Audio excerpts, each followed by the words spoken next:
रहस्यमयी गाड़ी। गांव के आसपास एक पुरानी रेलवे स्टेशन था जिसे लोग अब तक डरावना मानते थे। सुरेश जो शहर से आया था उसी स्टेशन में एक रात बिताने का निर्णय लिया। लोगों के डर की बातें सुनकर भी उसने ताकतवर होकर यह फैसला किया। रात को जब सुरेश सोने को बैठा तो उसने अपने पास एक भूतिया आवाज सुनी। धीरे धीरे आवाज में उच्चारण बढ़ने लगा, जैसे कोई रेलगाड़ी स्टेशन पर आ रही हो। सुरेश ने बाहर देखने का फैसला किया ताकि वह जान सके कि क्या वास्तविक में कोई गाड़ी आ रही है। जब वह प्लेटफार्म पर पहुंचा तो वहां कुछ नहीं था सिवाय एक पुरानी स्टीम इंजन की जो वैशाली बोलबला रही थी। इंजन के आसपास भूतिया आवाजें आ रही थीं, जैसे कोई रेलगाड़ी का हॉर्न कर रहा हो। सुरेश डर गया और वहीं बैठ गया। इंजन की आवाज इतनी खौफनाक थी कि वह उसे सहना मुश्किल हो रहा था। सुबह होते ही जब सुरेश अपने आप को संभाल पाया तो उसने जाना कि वह अकेला नहीं था।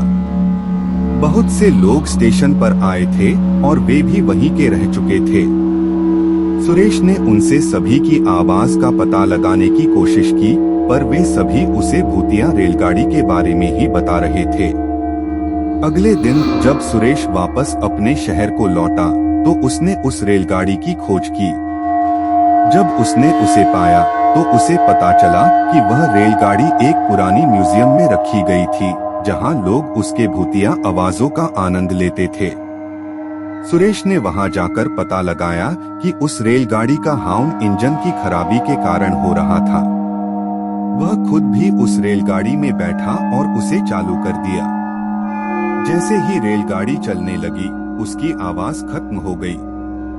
सुरेश ने देखा कि रेलगाड़ी अब तक के प्लेटफार्म पर थी और वह अकेला उसकी यात्रा पर निकल गया था। जब सुरेश वापस अपने गांव लौटा तो वह उस अनुभव के बारे में किसी को नहीं बता सका, क्योंकि वह जानता था कि कोई उसे विश्वास नहीं करेगा। पर वह जानता था कि जो वह रेलगाड़ी के अंदर महसूस कर रहा था वह वास्तविकता में हो रहा था। इस कहानी से हमें यह सीखने को मिलता है कि जिंदगी में जो भी हम अनुभव करते हैं वह हमारी वास्तविक दृष्टिकोण पर आधारित होता है और हमें अपनी यात्रा में वास्तविकता को स्वीकारना चाहिए।